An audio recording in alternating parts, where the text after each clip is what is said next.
एक बार की बात है, एक नौजवान युवक बुद्ध के पास आता है और उनसे कहता है कि क्या आप मेरे एक सवाल का जवाब देंगे। भगवान बुद्ध ने मुस्कुराते हुए कहा कि पूछो, क्या पूछना है। उस नवयुवक ने कहा कि मेरी उम्र बहुत ज़्यादा नहीं है, लेकिन मैं कम उम्र में ही बहुत ज़्यादा परेशान रहता हूँ, बहुत दुखी रहता हूँ। मैं आपसे यह जानना चाहता हूँ कि मेरे जीवन में अभी से इतने दुख है तो मेरी ज़िंदगी तो अभी बहुत बाकी है। क्या मेरे जीवन में दुख ऐसे ही पड़ते रहेंगे? क्या इन दुखों से छुटकारा पाने का कोई रास्ता नहीं है? नवयुवक की बात को सुनकर भगवान बुद्ध कहते हैं, कहाँ है तुम्हारे दुख? मुझे तो दिखाई नहीं दे रहे हैं। यह सुनकर के वह नवयुवक है, दुख तो मेरे अंदर है, वह आपको कैसे दिखाई देगा? यह सुनकर के कहा, क्या तुम्हें अपने दुख दिखाई देते हैं? युवक कहता है कि हाँ, मैं अपने दुखों को देख सकता हूँ। तब बुद्ध ने कहा, दुखों का मूल कारण क्या है? और नवयुवक में बातचीत हो रही थी, तभी वहाँ भिक्षु वहाँ आता है, भगवान बुद्ध के कानों में कुछ कहता है। इसके बाद युवक भी कहते हैं कि चलो, मैं तुम्हें आज जीवन का सत्य दिखाने के लिए एक जगह पर ले जाता हूँ। वहाँ पर जाकर के तुम्हें कुछ भी नहीं बोलना है, चुपचाप तुम्हें सारी बातों को सुनते रहना। इसके बाद तुम्हें सारी प्रश्नों का उत्तर खुद ब खुद मिल जाएगा। यह कहकर गौतम बुद्ध के पीछे पीछे चलने के बाद में गौतम बुद्ध एक घर में प्रवेश करती हैं। घर में प्रवेश करने के बाद युवक और गौतम बुद्ध देखते हैं वहाँ पर बहुत सारे लोग इकट्ठे हुए हैं और बीच में एक चारपाई पर एक वृद्ध आदमी लेटा हुआ है। बुद्ध को आते हुए देखता हुआ सभी आदमियों ने उनके आने के लिए रास्ता दिया।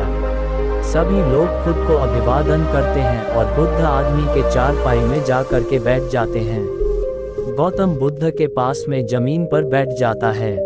गौतम बुद्ध से कहता है, मेरी जीवन में और कितनी सांसें बची है पता नहीं, मुझे यह भी पता नहीं है। इस वक्त भगवान के घर से बुलावा आ जाए, मृत्यु से पहले मैं आपसे कुछ सवालों के जवाब जानना चाहता हूँ। मुझे पता है कि उन सारे सवालों के जवाब आप ही दे सकते हैं, इसीलिए मैंने आपको यहाँ पर बुलाया है। इसके बाद में उस आदमी ने भगवान से पूछा, मुझे मेरे बचपन के दिन याद आ रहे हैं। मैं अपने बचपन के दिनों को याद करता हूँ और सोचता हूँ कि वह भी दिन क्या थी, ना कुछ पाने की फिक्र था और ना कुछ खोने की। बचपन के दिनों को याद करके मेरे आंखों में आंसू आ जाते हैं। मुझे लगता है कि इतनी आज़ादी थी उस समय। मुझे लगता है मेरा मन कितना खुला हुआ था, मन में कुछ भी पाने की इच्छा नहीं थी, जिस भी खेल में लग जाते थे। लेकिन मैं जैसे जैसे बड़ा हुआ वैसे वैसे लोग मुझे ज़िंदगी में आगे बढ़ने के लिए कहने लगे। मेरे पिता मुझे हमेशा कहा करते थे कि तुम अपने भाई जैसे क्यों नहीं होती, तुम दूसरे लोगों से पीछे क्यों रहते हो। यह सुनकर मेरा मन बहुत बेचैन सा रहने लगा। ना तो मैं खेलकूद में अच्छा था और ना ही पढ़ाई में अच्छा था। सब लोग मुझे किसी और की तरह बनने के लिए कहते थे और मैं उन लोगों के ताने से परेशान होकर जीवन में कुछ नहीं करने की निर्णय किया। मैंने अपने आप से वादा किया कि मैं भी अपने भाई के समान एक कामयाब इंसान बनूंगा। इसके लिए दिन रात मेहनत करने लग गया। इस बीच में उतार चढ़ाव देखे हैं। इस उतार चढ़ाव में कई बार मैंने सुख दुख दोनों देखे हैं और अंत में मुझे खाली हाथ निराशा ही प्राप्त होगी। और इसे करते करते मैंने अपना खुद का एक व्यापार खड़ा कर दिया। उसके बाद में मुझे कुछ पाने का एहसास हुआ, मुझे बहुत खुशी हुई। जो लोग मुझे ताने देते थे वह लोग मुझे शाबाशी देते थे और वह मेरे आगे पीछे घुमा करते थे। कुछ साल बाद मेरे एक रहे बेटी के साथ में शादी हो गई और इसके बाद मुझे लग रहा था कि मैं रईस बन चुका हूँ। इसके बाद में मुझे 2 बेटे प्राप्त हुए, दोनों बहुत सुंदर थे। अब मेरा मन उन दोनों बेटों के लिए कुछ करने का इच्छा जाहिर किया और उनके लिए ज़रूरत से ज़्यादा कमाने में लग गया और जल्द ही मैं मेहनत करते करते अपने नगर का सबसे बड़ा व्यापारी बन गया। इस बीच सब कुछ अच्छा चल रहा था, लेकिन होनी को कौन टाल सकता था। एक दिन मेरी पत्नी मुझे छोड़कर चली गई। इससे मुझे बहुत गहरा आघात हुआ। मैं इतने दिनों तक पत्नी के दुख में, उनकी यादों में घर से बाहर निकला।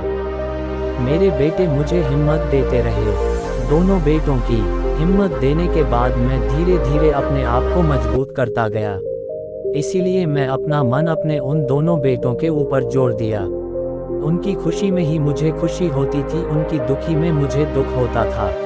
इसके बाद में उस वृद्ध आदमी ने भगवान बुद्ध से कहा कि बुद्ध, इस जीवन चक्र में मुझे हर बार महसूस होता था कि वास्तव में जीवन क्या है, वास्तव में जीवन की उनकी गहराइयों में कैसे जाना चाहिए, यह कैसे जाना चाहिए कि मैं कौन हूँ और मैं इस दुनिया में क्या करने के लिए आया हूँ। ऐसे कई प्रकार के सवाल मेरे मन में इस बीच में रहते थे, और इसी बीच मुझे आपके बारे में भी पता चला। बुद्ध से प्रणालियों के बारे में विस्तार से बताते हैं जिससे जीवन का मतलब समझा जा सके।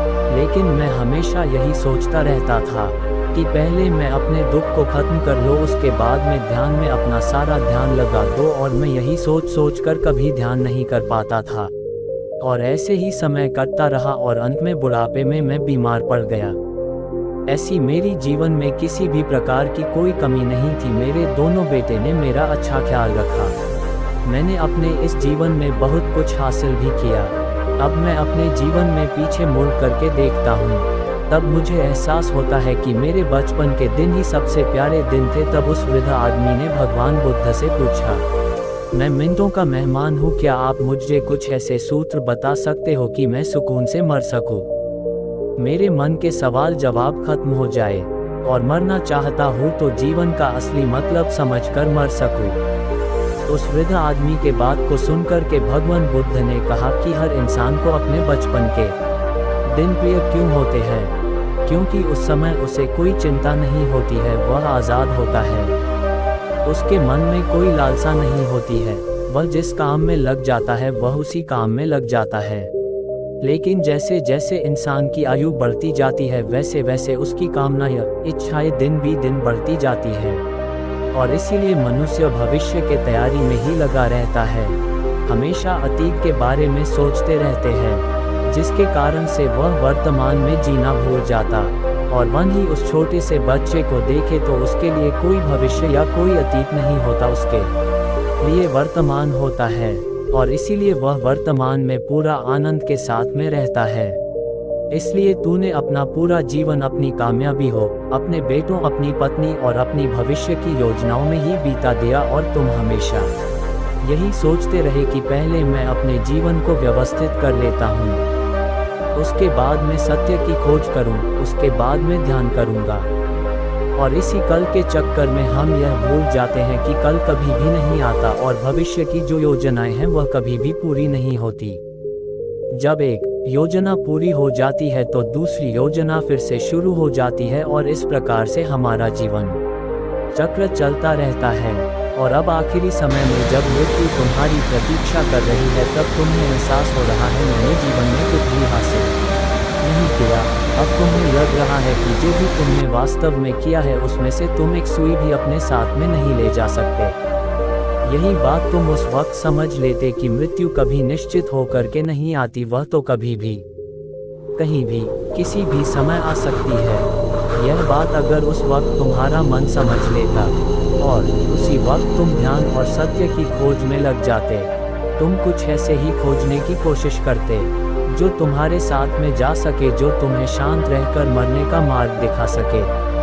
उस वृद्ध आदमी ने भगवान बुद्ध के बात को ध्यान से सुना और दोनों हाथों को अपने जोड़ते हुए गौतम बुद्ध से कहा, यह तो मैं जानता हूँ कि मुझसे बहुत सारी गलतियाँ हुई हैं, मैंने अपने वास्तविक जीवन को सार्थक रूप से जीवन बात का मुझे बहुत गहरे में एहसास हो चुका है, लेकिन आपसे फिर से वही सुंदर जानना चाहता हूँ कि क्या मैं अभी परिपूर्णता के साथ नहीं मर सकता, क्या मुझे अभी सत्य की कोई ज़रूरत नहीं मिल सकती। यह सुनकर बुद्ध ने उस आदमी का हाथ से लाते हुए कहा कि अब तो एक ही सुंदर समझने लायक रह जाता है, और वह सूत्र यह है कि तुमने जीवन में जो कुछ भी पाया या फिर जो कुछ भी खोया वह यहीं पर छोड़कर चले जाओ, उसे अपने मन के साथ में जोड़ करके मत ले जाओ।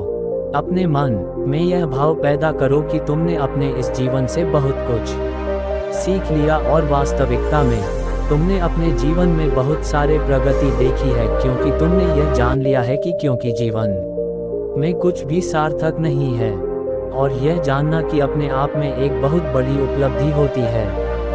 लोग जीवन भर जीते जीते मर जाते हैं, लेकिन उन्हें जीवन की वास्तविक अर्थ मालूम ही नहीं होता। इसलिए अभी अपने मन से सारे सवालों को मिटा दो और यह भाव पैदा करो कि जीवन में जो कुछ जाने जैसा था वह मैंने जान लिया है, अब कुछ ऐसा जाने जैसा नहीं बचा है। जब तुम इस बात को अपने मन के अंदर गांठ बांध लोगे तब तुम खाली होकर के मृत्यु को प्राप्त हो जाओगे। और यही वास्तविकता में मरने की कला होती है। हमने जीवन में जो कुछ भी पाया है और जो कुछ भी खोया है वह इसी दुनिया का था और वह यही रह जाएगा। हमारे साथ में कोई भी वस्तु नहीं जाएगा, हम खाली जाएंगे, हम भी जाएंगे। और जो लोग अपने मन से खाली होकर के जाते हैं, वास्तव में उसके अंदर ज्ञान की दीप जल जाता है और आगे चलकर बहुत दूसरे जन्म में निर्वाण को प्राप्त करते हैं।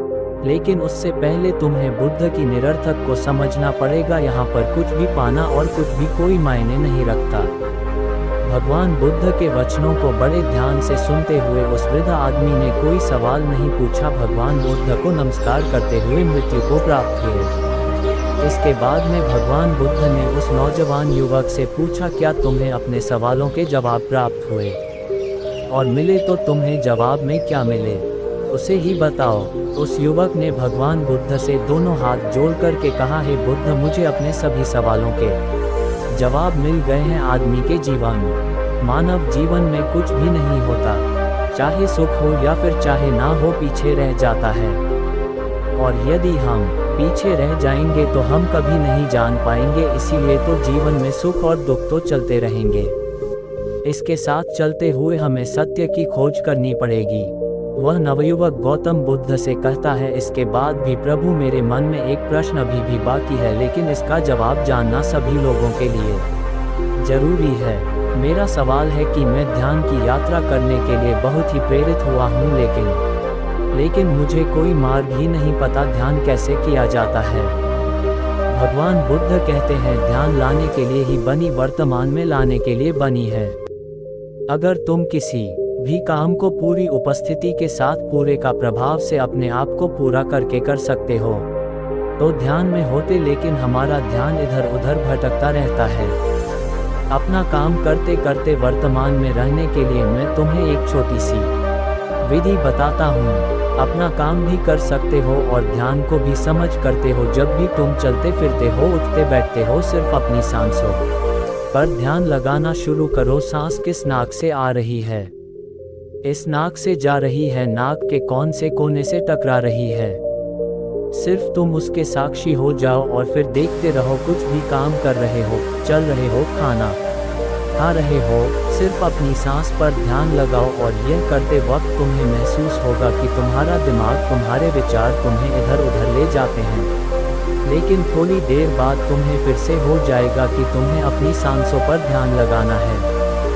ध्यान फिर से सांसों पर टिक जाएगा। जब तुम अपने विचारों को देखने लगे, विचार भी नहीं होने लगे हैं, तुम्हारे अंदर बसे खाली मैदान बचा हुआ है, सारे सवाल जवाब समाप्त हो चुके हैं। इसके बाद बुद्ध ने कहा, सांस जो होती है वह वर्तमान में चलती है, ना ही वह भविष्य में चलती है, ना ही भूतकाल में, वही वर्तमान स्थिति होता है। जब तुम अपनी सांसों से जुड़ जाते हो तो तुम वर्तमान में ध्यान लगाना शुरू सीख जाते हो, क्योंकि सांसें जिन पर तुम ध्यान लगा रहे हो वर्तमान में चल रही होती है।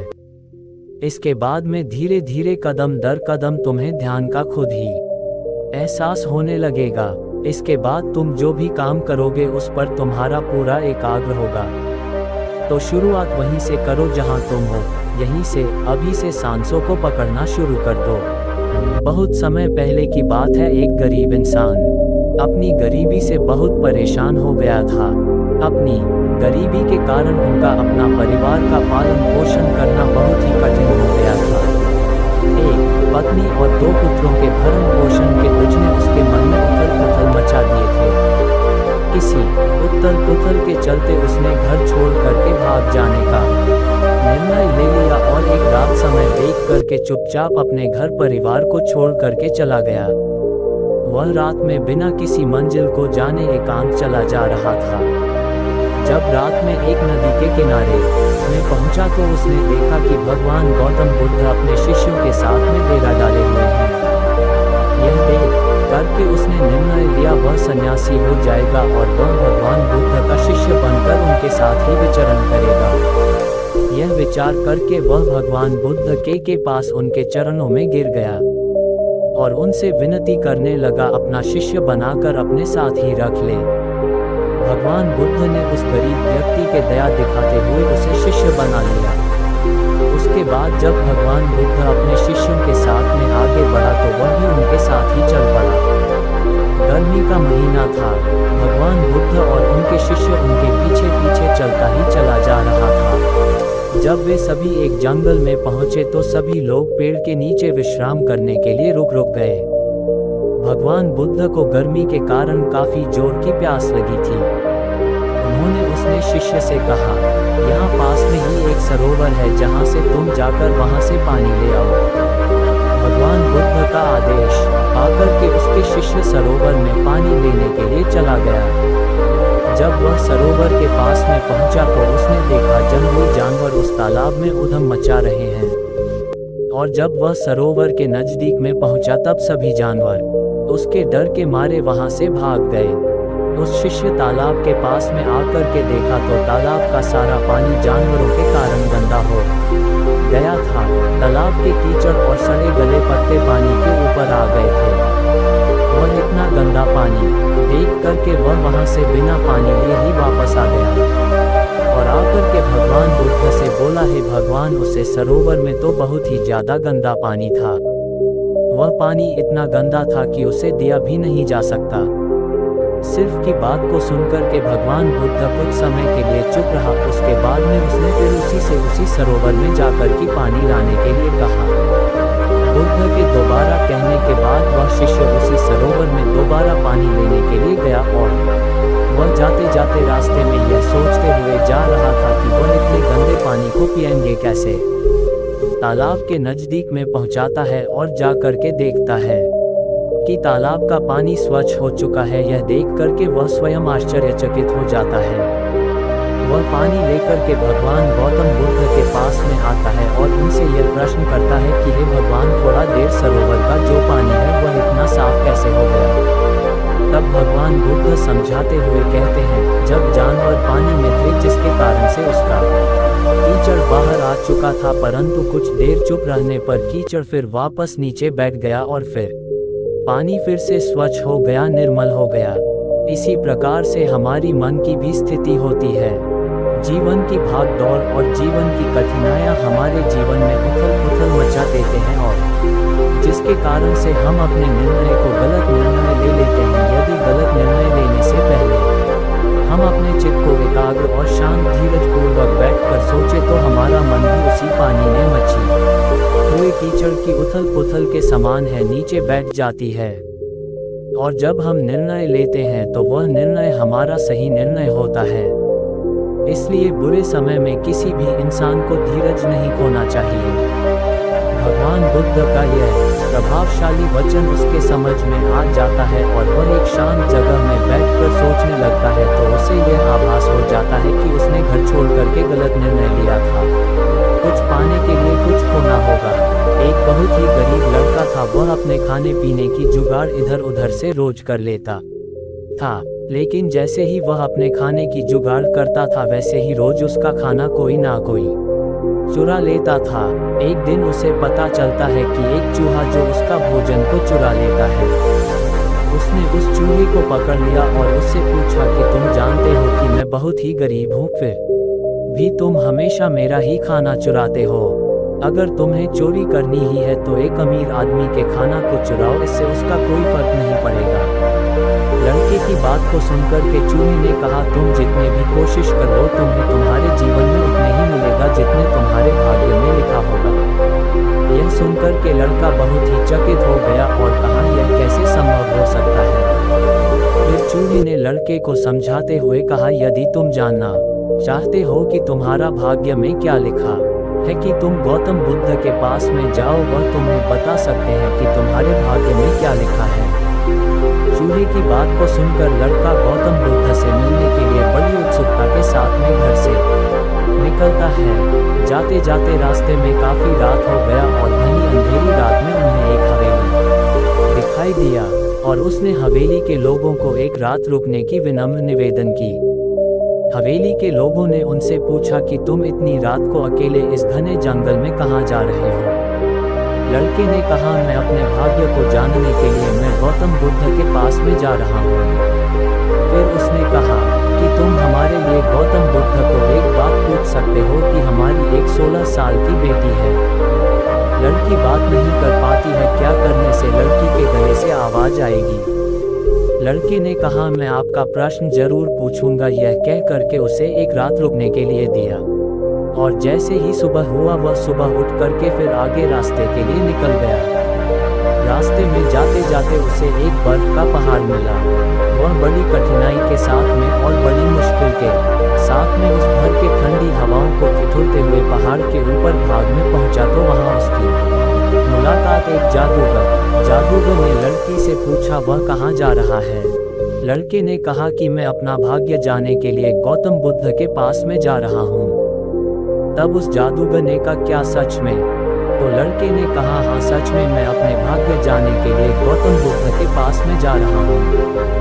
जादूगर ने उस लड़के से कहा कि तुम गौतम बुद्ध के पास में जा रहे हो तो मेरा एक प्रश्न पूछना कि मैं स्वर्ग कब जा सकता हूँ। सैकड़ों वर्षों से स्वर्ग जाने की प्रतीक्षा कर रहा हूँ, तुम्हें पूछना होगा कि क्या करने से स्वर्ग की प्राप्ति होगी। लड़के ने कहा, मैं आपके प्रश्न का उत्तर जरूर पूछूंगा। उस जादूगर के पास में एक जादू की छड़ी थी, जिसने जादू का मंत्र पढ़ा और उसे ठंडी पहाड़ से हटा करके उसे एक उसके दूसरे छोर पर पहुंचा दिया, जहां ठंड बिल्कुल ही कम था। कुछ दूर पैदल चलने के बाद में उसे एक बड़ी नदी मिली और बड़ी नदी को पार करना उसके लिए नामुमकिन था। तभी उसकी मुलाकात एक विशाल कछुए से हुई। कछुआ भी उसे नदी पार कराने के लिए राजी। कछुआ और लड़का दोनों एक दूसरे से बातें करते रहे और कछुआ ने पूछा कि तुम कहाँ जा रहे हो। लड़के ने वही उत्तर दिया। तब क्या मेरी ओर से एक प्रश्न पूछ सकते हो? लड़के ने कहा, हाँ। कछुआ ने कहा, मैं पिछले 500 वर्षों से ड्रैगन बनने की कोशिश कर रहा हूँ, लेकिन ड्रैगन नहीं बन पाया। क्या करूँ जिससे कि मैं ड्रैगन बन सकता हूँ? लड़के ने कहा, ठीक है, मैं आपके सभी सवालों के जवाब मैं गौतम बुद्ध से जरूर पूछूंगा। कछुआ नहीं उसे अपनी पीठ पर बैठाया और नदी के इस छोर से उस छोर तक उसे पहुंचा दिया। आखिरकार कुछ और पैदल चलने के बाद में वह लड़का गौतम बुद्ध के पास में आ पहुंचा। जहां गौतम बुद्ध रुके थे वहां पहुंचे तो वहां अन्य लोग भी पहुंचे हुए थे। गौतम बुद्ध के पास में जा करके उसे प्रणाम करके वहां बैठ गया। गौतम बुद्ध ने कहा कि वह सिर्फ आज 3 प्रश्नों का उत्तर दूंगा। लड़का गौतम बुद्ध की बात को सुनकर के चिंतित हो गया। उसे तो 4 प्रश्न पूछने थे कि कौन से 3 प्रश्न वह पूछे। उसने उस कछुए के बारे में सोचा जो 500 वर्षों से ड्रैगन बनने की कोशिश कर रहा है। वह जादूगर जो स्वर्ग जाने के लिए सैकड़ों वर्षों से तपस्या कर रहा है। और वह लड़की जो बिना बात किए हुए अपना पूरा जीवन कैसे बताएगी। फिर उसने मन ही मन सोचा, मैं तो एक गरीब भिखारी हूँ, भीख मांग करके अपना गुजारा कर सकता हूँ, लेकिन बेचारा कछुआ, जादूगर और लड़की की समस्या मुझसे कहीं अधिक है। यह सोच करके लड़के ने खुद के सवाल को गौतम बुद्ध से नहीं किया, बल्कि उन तीनों के सवाल उन्होंने गौतम बुद्ध से पूछे। भगवान बुद्ध ने उस लड़के से कहा, कछुआ 500 सालों से ड्रैगन बनने की कोशिश कर रहा है, लेकिन वह अपने कवच को छोड़ने के तैयार नहीं है। वह तब तक ड्रैगन नहीं बन सकता जब तक वह अपना कवच को नहीं छोड़ देता, तथा जादूगर स्वर्ग जाने के लिए सैकड़ों वर्षों से तपस्या कर रहा है, लेकिन उसने वह जादुई छड़ी अपने पास में रखा है। वह जादुई छड़ी उसे स्वर्ग जाने से रोक रही है। अगर वहां स्वर्ग जाना चाहता है तो उसे अपनी जादुई छड़ी छोड़नी होगी। और वह लड़की जो बोल नहीं पा रही है, वह अपना जीवन साथी चुनने की उस दिन से लड़की खुद ब खुद बात करने लगेगी। लड़के ने गौतम बुद्ध को प्रणाम करके उनका शुक्रिया किया और वहां से निकल पड़ा घर की। और वापस आते वक्त उन्हें रास्ते में कछुआ मिला। कछुए को भगवान बुद्ध के बात को बतलाया और उस बात को सुनने के बाद में कछुआ अपना कवच को खुला तो उसके अंदर कई कीमती मोती प्राप्त हुए। कछुए ने उन मोतियों को लड़के को दे दिया और ड्रैगन वन करके उड़ गया। फिर लड़के ने मोती को लेकर के उस जादूगर के पास पहुंचा और उनको गौतम बुद्ध की कई सारी बातें बतलाई। जैसे ही उस जादूगर ने अपना छेड़े छोड़ा वैसे ही वह स्वर्ग को प्राप्त हुआ और लड़का उसके छड़ी को पकड़कर जादूगर बन गया। मोती छड़ी को लेकर के लड़का अंत में पैदल चलते हुए उस महल में पहुंचा जहां पर वह गूंगी लड़की रहती थी। महल में पहुंच करके उसने उस लड़की से शादी कर ली। उसके बाद वह लड़की बोलना शुरू कर दी। इस प्रकार से दोस्तों उस गरीब लड़का एक दिन बड़ा आदमी बन जाता है। 4. कर्म नोट करके जरूर आता है। गौतम बुद्ध की शिक्षाप्रद कहानी। एक बौद्ध भिक्षु और उनका शिष्य एक जंगल में कुटिया बना करके रहते थे। बौद्ध भिक्षु का बूढ़े हो चुके थे और उसका शिष्य जवान था। बूढ़े बौद्ध भिक्षुक एक बहुत ही ज्ञानी व्यक्ति थे। जब वे ध्यान करने बैठते तो वह दो दिनों ध्यान ही करते बैठती। बौद्ध भिक्षु के पास में एक अनोखी शक्ति थी। वह बूढ़े अवस्था में भविष्य को भी देख सकते थे। एक दिन वह ध्यान लगा करके बैठे हुए थे तो उन्होंने देखा कि उसके 8वें दिन उस युवा किसी की मृत्यु हो जाएगी। उन्होंने अपने शिष्य को पास बुला करके कहा, मैं तुम्हें अगले 7 दिनों की छुट्टी देता हूँ। तुम इन 7 दिनों के लिए अपने घर रह करके आ सकते हो। शिष्य ने कहा, क्या सत्य है गुरुवर? गुरु ने कहा, हाँ सत्य है। इसने मुस्कुराते हुए कहा, मेरा मन पिछले कुछ दिनों से घर वालों से मिलने के लिए उत्सुक था। गुरु ने कहा, ठीक है अब तुम जा सकते हो, लेकिन 8वें दिन के शाम होने तक तुम्हें यहाँ हाजिर होना। उसके शिष्य ने हाँ कहते हुए कहा, ठीक है गुरुवर, मैं पहुँच जाऊँगा, लेकिन आप अपना ख्याल रखिएगा और कोई भी हो उसे मेरे लिए छोड़ दीजिएगा।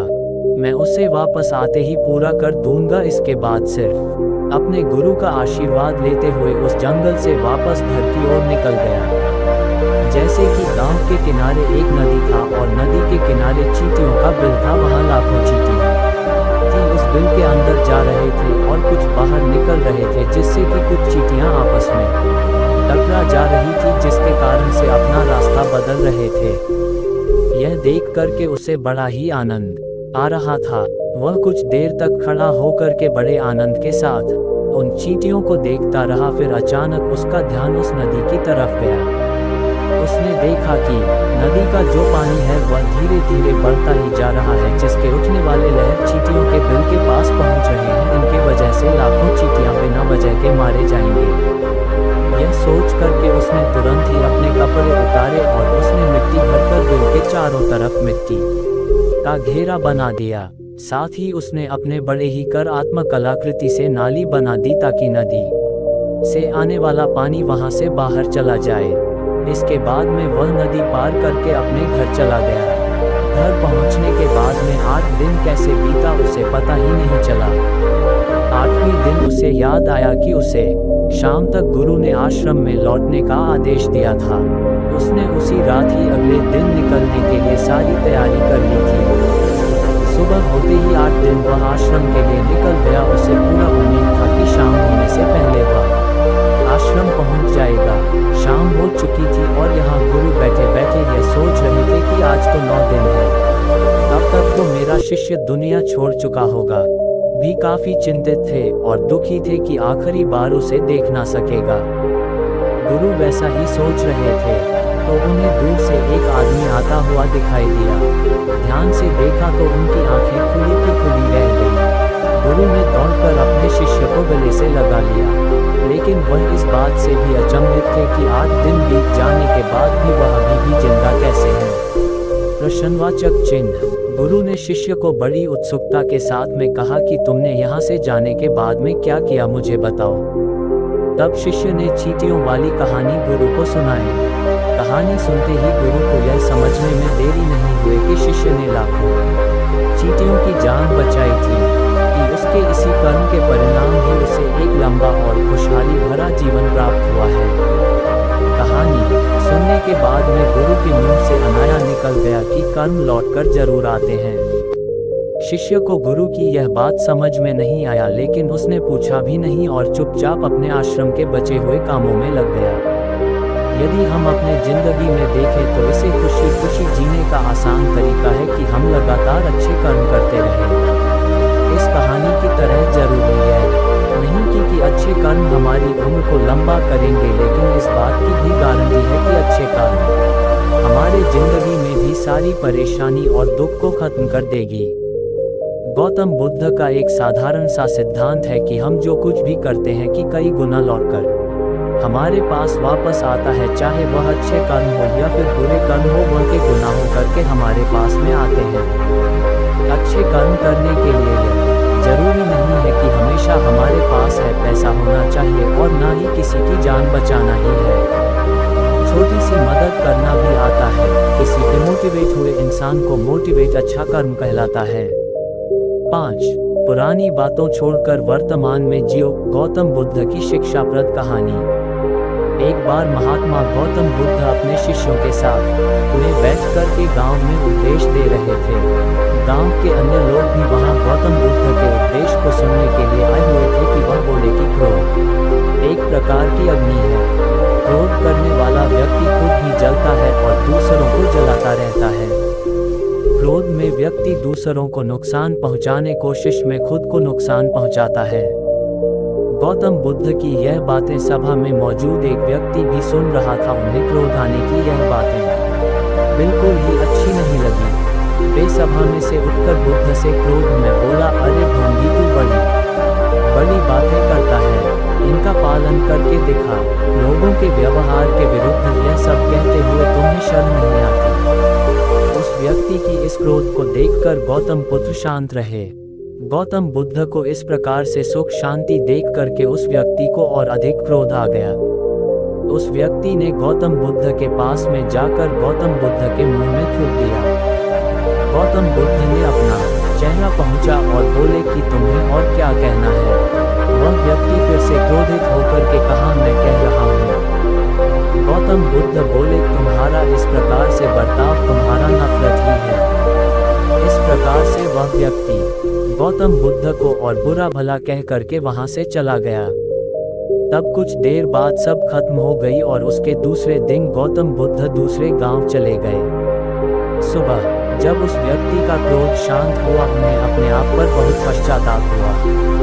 वह गौतम बुद्ध को ढूंढता हुआ खोजते खोजते दूसरे गांव पहुंच गया, जहां वह प्रवचन दे रहे थे। यह देखकर कि गौतम बुद्ध लोगों को प्रवचन दे रहे हैं, वह गौतम बुद्ध के चरणों में जाकर के गिरा और रोने लगा और गिराने लगा कि मुझे माफ कर दीजिए, मैंने कल आपके साथ बहुत ही बुरा व्यवहार किया।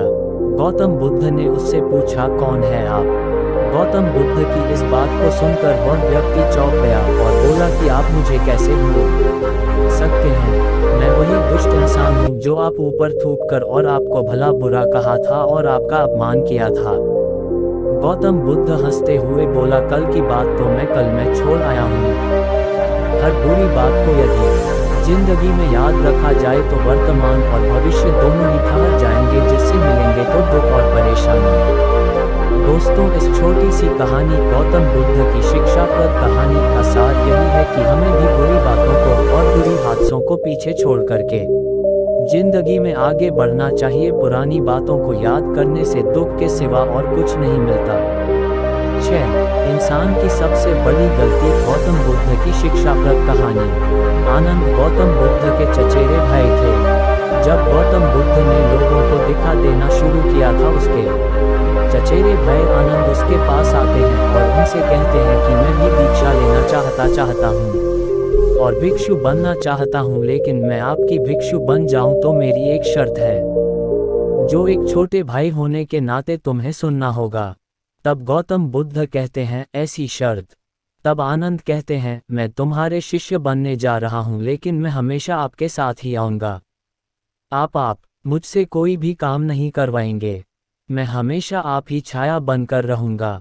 यह सुनकर के महात्मा बुद्ध कहते हैं, यह तो आप पर निर्भर करता है, मुझे इससे कोई समस्या नहीं है यदि आप एक से बनना चाहते हैं, लेकिन यदि आप साथ में उसके कोई शर्त रखते हैं तो आप कभी भी सी से बनने का स्वाद नहीं चल पाएंगे। जिस क्षण आपने एक शर्त, आपने अपने जीवन की सभी संभावनाओं को नष्ट कर दिया। महात्मा बुद्ध हंसते हुए कहते हैं, आपकी यही शर्त है तो उनकी हसरत पूरी की जाएगी, मुझे कोई समस्या नहीं है। अब आनंद वैसे तो हर काम करते थे, बुद्ध के साथ रहते थे, दीक्षा भी लेने को जाया करते थे, लेकिन वहाँ ज़्यादातर समय बुद्ध के साथ ही रहते थे। एक बार महात्मा बुद्ध अपनी पत्नी यशोधरा से मिलने का निश्चय करते हैं। वह लगभग 8 साल बाद उनसे मिलने के लिए जा रहे थे। इतने सालों तक वह उनसे नहीं मिले थे। बुद्ध जब अपना घर छोड़ रहे होते हैं तो उस समय वह आधी रात को ही बिना किसी को बताए घर त्याग देते हैं। वह अपने बेटे और पत्नी को सोते हुए में ही छोड़कर निकल गए थे।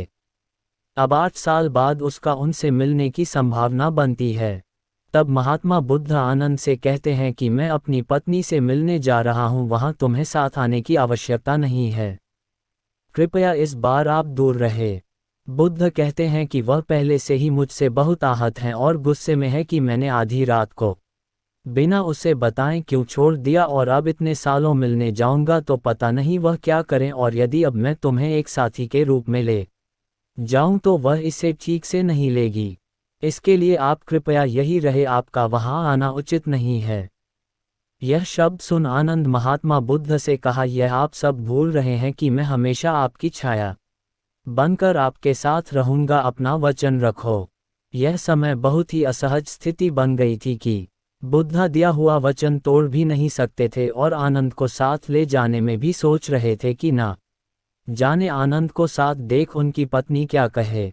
आनंद को साथ ले जाने के लिए तैयार हो जाते हैं और दोनों महल के लिए प्रस्थान कर लेते हैं। जब वह अपने द्वार पर पहुंचते हैं कि यशोधरा को यह खबर मिलती है कि सिद्धार्थ आए हैं। यशोधरा और सिद्धार्थ गौतम बुद्ध का आमना सामना होता है। यशोधरा बुद्ध को देखकर क्रोधित होती है, उन पर खूब चिल्लाती है। वह उधर से कहती है कि आपने कायरता दिखाई, जो आप भी ना हम सबको चुपके से चले गए। बुद्ध यशोधरा की सभी बातों को चुपचाप खड़े होकर सुनते हैं, एक शब्द भी नहीं कहते हैं जब तक यशोधरा की बात पूरी ना हो जाती। जब यशोधरा अपनी मन की भड़ास बुद्ध पर निकाल लेते हैं और चुप हो जाती है, तब बुद्ध यशोदा की तरफ देखते हुए कहते हैं कि जिस आदमी ने तुमसे विवाह किया था वह सिद्धार्थ था, जो कि अब वह नहीं रहा। वह आदमी चला गया, लेकिन जो तुम्हारे सामने आज खड़ा है वह मैं यहाँ हूँ आज तुम्हारे सामने। सिद्धार्थ नहीं बल्कि बुद्ध खड़ा है, एक भी खड़ा है। अब मैं एक साकार प्राणी। सिद्धार्थ और बुद्ध दोनों अलग अलग है। आप मुझे ध्यान से देखें, मैं सिद्धार्थ नहीं आपको बुद्ध नजर आऊंगा। यह सुनकर यशोधरा कहती है कि यह बातें और शर्तें आनंद पर लागू होगी, मैं यह नहीं मानती हूँ। आप मेरे पति, यह आपका बेटा है जिसे कायरता के साथ आप यूं ही छोड़ करके गए। यह भी नहीं जानता कि उसके पिता उसे सोता हुआ छोड़कर भाग गए थे। यशोधरा के मन में बहुत सी बातें थी जो उन्हें बुद्ध से कहना था। उन्होंने वह हर शिकायत की जो इतने सालों से उनके मन में थी, उनका क्रोध, दर्द सब दिख रहा था। यशोधरा हर वह बात कह दी जो वह कहना चाहती थी। उसके बाद वह अपने बेटे को लेकर आती है और कहती है कि पूछो अपने पिता से, वह तुम्हें क्या देंगे। क्या है उनके पास में देने के लिए? वह सब देने के लिए इतना करते हैं, क्या वह तुम्हारे लिए कुछ नहीं करेंगे? अपने बेटे को कुछ नहीं देंगे? वह बुद्ध कहती है, बताए आप अपने बेटे को क्या देंगे। यह सुनकर के आनंद से कहते हैं, जाओ आनंद, आप मेरा भिक्षा पात्र लेकर आओ यहाँ। मानो बुद्ध पहले से ही तैयार होकर आए थे। आनंद बुद्ध का भिक्षा पात्र लेकर आ जाते हैं। फिर बुद्ध अपने बेटे को बुलाते हैं और वह भिक्षा पात्र उसे दे देते हैं और कहते हैं कि मैं नहीं चाहता कि एक राजा के रूप में पीड़ित हो, इसलिए मैं तुम्हें परम स्वतंत्रता दे रहा हूँ। मेरी विरासत मेरा भिक्षाटन का कटोरा है। उसने अपनी भिक्षा का कटोरा अपने 8 साल के बेटे को सौंप दिया और वह सन्यासी बन गया और आनंद वापस बिहार लौट आए।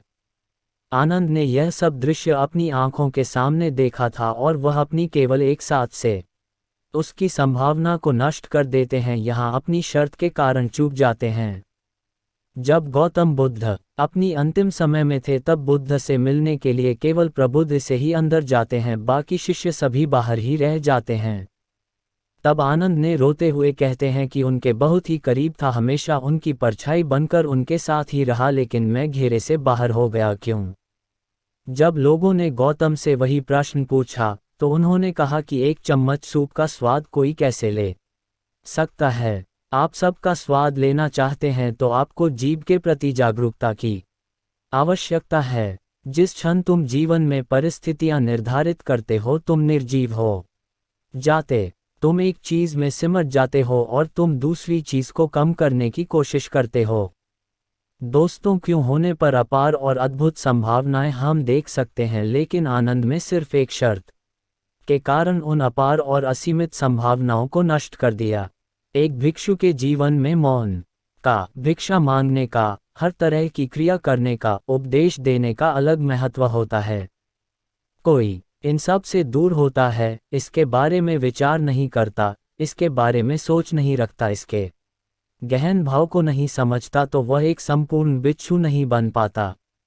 जिस प्रकार बुद्ध के पास उनके अंतिम समय में सिर्फ प्रबुद्ध शिष्य ही अंदर जाते थे, जो बुद्ध के ज्ञान को सिर्फ समझे नहीं थे बल्कि अपने भीतर उतारा था और हर दिशा में जाकर बुद्ध की आज्ञा अनुसार उसका प्रचार प्रसार करने में लगे हुए थे। वह स्वयं का जीवन भूलकर उस बुद्धत्व तक पहुंच गए थे जहां एक व्यक्ति स्वयं बुद्ध बन जाता है, लेकिन आनंद ने सिर्फ गौतम बुद्ध की परछाई बनने की इच्छा रखकर एक शर्त सभी संभावनाओं से खुद को वंचित कर लिया। यह सब चीजें बहुत गहरी होती है। बुद्ध का ज्ञान, समझाया हुआ ज्ञान हर किसी को समझ में आए। कई बार ऐसा होता नहीं है, क्योंकि हर व्यक्ति अपनी अपनी समझ के अनुसार की चीजों को समझता है, अपनी समझ के अनुसार ही अच्छा या बुरा उसमें से लेता है। बुद्ध की बताई कोई भी बात अच्छी या बुरी सिर्फ उस व्यक्ति पर निर्भर करती है जो उसमें से जो लेना चाहता है। हर व्यक्ति बुद्ध की बातों से सहमत था, ऐसा नहीं था हर व्यक्ति बुद्ध के ज्ञान से असहमत था, ऐसा भी नहीं था जो सच में इस संसार के बंधनों से बाहर निकलकर जीवन के मरण के अर्थ को समझना चाहते थे, मौन के रहस्य को जानना चाहते थे, परम अवस्था तक पहुंचना चाहते थे कि आखिर में क्या मिलता है। वह महसूस करना चाहते थे, सिर्फ वही लोग बुद्ध के अर्थ को समझ पाते थे।